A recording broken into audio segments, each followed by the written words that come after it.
बाहुबली 3 अवंतिका से शादी या बिजल देव का बदला, क्या होगा बाहुबली 3 की कहानी? Rajamouli, director of Bahubali, has said that the third part of Bahubali will be created after Bahubali 2. While he has not given any more information about this film, Rajmoli has said that the story of Bahubali will not be extended anymore. He says the story of Bahubali is being proposed to be remade. Bahubali एक ऐसी film बन गई है जिसकी कमाई के आगे किसी भी फिल्म का टिकने की कोई गुंजाइश नहीं है। वह बाहुबली की कहानी हो या फिर इसके स्टार कास्ट, इसने लोगों को अपना दीवाना बना दिया है। बाहुबली की इकलौती ऐसी फिल्म है जिसने रिलीज से पहले और रिलीज के बाद कई रिकॉर्ड्स अपने नाम किए हैं। बाहुबली के निर्देशक ने ये घोषणा की है कि भले ही बाहुबली कहानी बड़े पर्दे पर खत्म हो जाए, पर इसकी दुनिया का कभी अंत नहीं होगा। लेकिन अब बाहुबली को लेकर एक और बड़ी खबर आ रही है। बताया जा रहा है कि बाहुबली 2 के बाद अब बाहुबली 3 भी बनने वाली है। ये बात हम नहीं कह रहे हैं, बल्कि बाहुबली 3 बनाने वाले खुद ऐलान कर रहे हैं। इस वीडियो में बताया गया है कि राजमौली बाहुबली के तीसरे भाग में अमरेंद्र बाहुबली, शिवगामी और भल्लादेव के पिता बिज्जल देव की कहानी फिल्माएंगे। यह फिल्म बाहुबली सीरीज का सीक्वल होगी, जिसमें बाहुबली के जन्म से पहले की कहानी बताई जाएगी। बाहुबली के डायरेक्टर राजमौली ने बताया कि बाहुबली 2 के बाद बाहुबली का तीसरा भाग भी बनाया जाएगा। हालांकि फिल्म के इस भाग को लेकर उन्होंने और कुछ जानकारी नहीं दी है, लेकिन इस बारे में बात करते हुए राजमौली ने कहा कि बाहुबली की कहानी को और नहीं खींचा जाएगा। उनके मुताबिक बाहुबली 3 की कहानी को नए सिरे से बनाने के बारे में सोचा जा रहा है। जैसा कि आप जानते हैं, बाहुबली 2 में भल्लाल देव की मौत के बाद उसका पिता बिज्जल देव जीवित रहता है, लेकिन जिस तरह से उसका किरदार दिखाया गया है, उसे देखकर तो यही लगता है कि वह शांत बैठने वालों में से नहीं है। हो सकता है उसे अगले भाग में राजमौली अपने बेटे का बदला लेते हुए दिखाएं। बाहुबली के पहले भाग में भले ही तमन्ना भाटिया को अवंतिका का किरदार निभाते हुए दिखाया गया था, लेकिन दूसरे भाग में उनकी उपस्थिति लगभग ना के बराबर दिखाई दी थी। भले ही बाहुबली मां देवसेना से मिल गया हो, लेकिन प्रेमिका अवंतिका के साथ उसकी शादी नहीं दिखाई गई। हो सकता है बाहुबली के तीसरे भाग में इन दोनों की शादी दिखाई जाए। अब बाहुबली 3 में कौन होगा और कौन नहीं, ये तो एस.एस. राजमौली ही बता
सत श्री अकाल। चलिए कहें कुछ अनकहा, सुनाए कुछ अनसुना।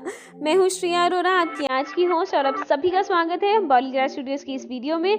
चलिए शुरू करते हैं आज की ये वीडियो। कटप्पा इतने शानदार योद्धा कैसे हैं और कटप्पा के परिवार के बारे में कुछ क्यों नहीं बताया गया? अगर इन सभी सवालों के जवाब जानना चाहते हैं तो हमारी इस वीडियो को अंत तक जरूर देखिए। हम आज बात करने जा रहे हैं एक ऐसी मूवी फ्रेंचाइजी की जिसने देश भर में ही नहीं बल्कि पूरी दुनिया में अपनी अलग ही पहचान बना ली है। और वो एक नाम या मूवी नहीं है बल्कि एक बहुत बड़ा ब्रांड बन चुका है जिसकी तुलना किसी से भी नहीं की जा सकती। इस फ्रेंचाइजी में अब तक 2 मूवीज बन चुकी हैं और दोनों की दोनों मूवीज ब्लॉकबस्टर रही है और दूसरी कड़ी ने तो 2000 करोड़ तक का बिजनेस कर दिया। उम्मीद है कि अब तक तो आप सबने अंदाजा लगा ही लिया होगा, और अगर नहीं लगाया तो चलिए हम बता देते हैं। हम बात कर रहे हैं बाहुबली फ्रेंचाइजी की। तो डायरेक्टर एस.एस. राजमौली की इस फिल्म को लेकर काफी थ्योरी सामने आ रही है जिस पर बाहुबली 3 मूवी का कंसेप्ट तैयार किया जा सकता है, और आज हम ऐसे ही कंसेप्ट के बारे में बात करने वाले हैं। बाहुबली 1 में जहां मूवी में कटप्पा बाहुबली के बेटे उनके पिता के बारे में बताते हैं, और उस मूवी को सस्पेंस पे छोड़ दिया जाता है जहां कटप्पा बाहुबली को मार देते हैं, तो वही बाहुबली 2 में हमने देखा कि आखिर कैसे शिवगमी राजमाता के आदेश पर कटप्पा ने बाहुबली को मारा था। तो बाहुबली अपने पिता की मौत का बदला लेते हैं भलाल देव को मारकर, और अब जब भलाल देव भी मर चुके हैं तो वही एक सस्पेंस अभी बना हुआ है कि आखिर क्यों कटप्पा महेशमती के एक वफादार गुलाम है। आखिर ऐसा क्या हुआ था कि कटप्पा महेशमती के इतने वफादार हैं और ये परंपरा पुश्तों से चलती आ रही है। ना ही पूरी मूवी में कटप्पा के परिवार को लेकर किसी भी तरह का जिक्र किया गया, और वहीं हमने भी यही नहीं दिखाया गया कि कैसे कटप्पा इतने ताकतवर योद्धा हैं। उन्होंने हथियारों की गतिविधियां, टेक्निक्स और सभी फाइटिंग स्किल्स कहां से सीखी। और कटप्पा के ऊपर मूवी में इसलिए भी दिखाया नहीं गया क्योंकि वो मूवी को काफी लेंदी बना देता, मगर अब यानी कि बाहुबली 3 में हमें कटप्पा की जिंदगी के बारे में दिखाया जा सकता है। आखिर कटप्पा बाहुबली मूवी के बहुत ही जरूरी किरदार जो है। चलिए आपका इस बारे में क्या ख्याल है, हमें कमेंट करके जरूर बताइए। खत्म करते हैं आज की ये वीडियो, और अगर आपको हमारी वीडियो पसंद आई हो तो उसे लाइक और शेयर करना ना भूलें, और हमारे चैनल बॉलीग्राज स्टूडियोज को सब्सक्राइब भी जरूर करें। आज की स्क्रिप्ट राइटर है अभिषेक मिक्की। बहुत बहुत शुक्रिया आप सबका।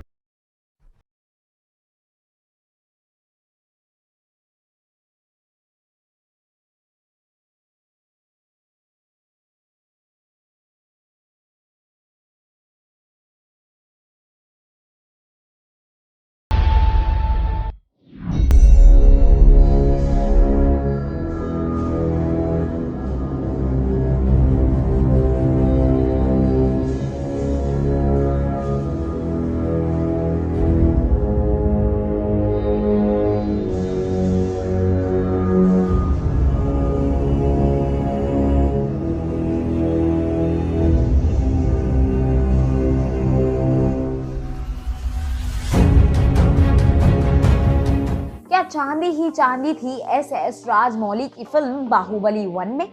कितना बिजनेस किया था फिल्म बाहुबली 1 और 2 ने, और कितनी उम्मीद है फिल्म बाहुबली 3 के बिजनेस से। तो आइए दोस्तों जानते हैं। हेलो एंड वेलकम टू बॉलीग्राज स्टूडियोज। मैं ज़ैनी शाहनवाज आप सभी का इस वीडियो में स्वागत करती हूँ, जहां आज हम बात करेंगे फिल्म बाहुबली 3 की। जी हाँ दोस्तों, बिल्कुल सही सुना आपने। जहां बाहुबली 1 और बाहुबली 2 बॉक्स ऑफिस पर धमाल मचा चुकी हैं, वहीं मेकर्स बाहुबली 3 लाने के लिए रेडी हो चुके हैं। बाहुबली 1 और बाहुबली 2 पहली ऐसी बॉलीवुड फिल्में बनी जिन्होंने दुनिया भर में 1500 करोड़ से भी ज्यादा का बिजनेस किया, और एस.एस. राजमौली की इस फिल्म ने कई फिल्मों के रिकॉर्ड तोड़े, क्योंकि ये जो पैसे इस फिल्म ने कमाए, ये जो बॉक्स ऑफिस कलेक्शन इस फिल्म ने किया, वो सिर्फ 21 दिन का कलेक्शन था। जब फिल्म बाहुबली 1 पर्दे पर आई थी तो लोगों को इस फिल्म से एक्सपेक्टेशंस तभी बढ़ गई थी। लोगों को तभी पता था कि ये फिल्म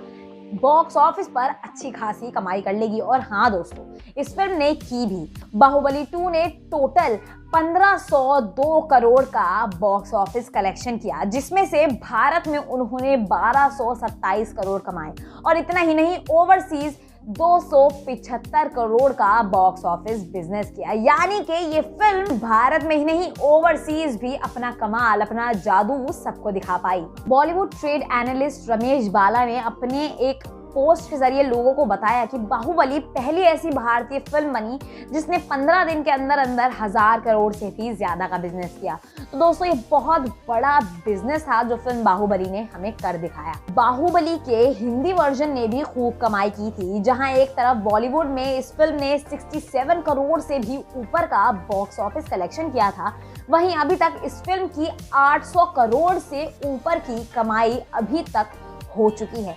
एक और बॉलीवुड ट्रेड एनालिस्ट टी तरन आदर्श ने भी इस फिल्म को 15 करोड़ क्लब में शामिल होने की शुभकामनाएं इस फिल्म के मेकर्स को दी। वहीं फिल्म के निर्देशक राजमौली इस सब से बहुत खुश हैं। अब दोस्तों इस सब के बीच एक सवाल आता है कि आने वाली फिल्म बाहुबली 3 कितना बिजनेस कर पाएगी? क्या ये फिल्म बॉक्स ऑफिस कलेक्शन का रिकॉर्ड तोड़ पाएगी? क्या ये अपनी पिछली सीरीज के रिकॉर्ड को आगे बढ़ा पाएगी? तो दोस्तों ये सब देखने के लिए हमें पहले तो फिल्म देखनी पड़ेगी, लेकिन मैं आप सभी को बता दूं कि जब बाहुबली द बिगनिंग आई थी तो उस फिल्म ने 500 करोड़ का स्टार्टिंग कलेक्शन कर लिया था। वहीं जब मेकर्स को पता लगा कि ये फिल्म लोगों में इतनी लोकप्रिय हो रही है तो उन्होंने डिसाइड किया कि इस फिल्म का दूसरा भाग बनाया जाए। वहीं जब देखा कि दूसरा भाग भी इतना फेमस हो गया है, इतना ज्यादा लोकप्रिय हो गया और लोग इतना ज्यादा बाहुबली को चाहने लगे, तो इस फिल्म का अब तीसरा हिस्सा जल्द आने वाला है। अभी तक जिन लोगों ने बाहुबली नहीं देखी थी तो मैं उन्हें बता दूं कि फिल्म बाहुबली की कहानी आखिर क्या थी। फिल्म बाहुबली में इसके निर्देशक राजमौली ने महेशमती राज्य के सिंहासन के लिए 2 चचेरे भाइयों को लड़ते हुए दिखाया था। अब भाई जहां बॉलीवुड में बाहुबली 1 और बाहुबली 2 इतनी ज्यादा सक्सेसफुल हो चुकी हैं, तो लोगों की उम्मीदें बाहुबली 3 से बहुत ज्यादा हाई लेवल पर सेट है। तो अब ये देखना बाकी होगा कि बाहुबली 3 किन कैरेक्टर्स के साथ आएगी, क्या कहानी लेकर आएगी, फिल्म का क्या प्लॉट होगा, क्या ये फिल्म बाहुबली 1 और बाहुबली 2 से मुकाबला कर पाएगी, क्या ये फिल्म इन दोनों फिल्मों की तरह ही सुपरहिट ब्लॉकबस्टर फिल्म बन पाएगी। तो दोस्तों ये थी आज की वीडियो, और अगर आपको बॉलीवुड की आने वाली और फिल्मों से जुड़ी जानकारी हासिल करनी है तो हमारे चैनल बॉलीग्राड स्टूडियोज के साथ बने रहिए। तब तक के लिए मैं जैनी शाहनवाज लेती हूँ आप सभी से विदा।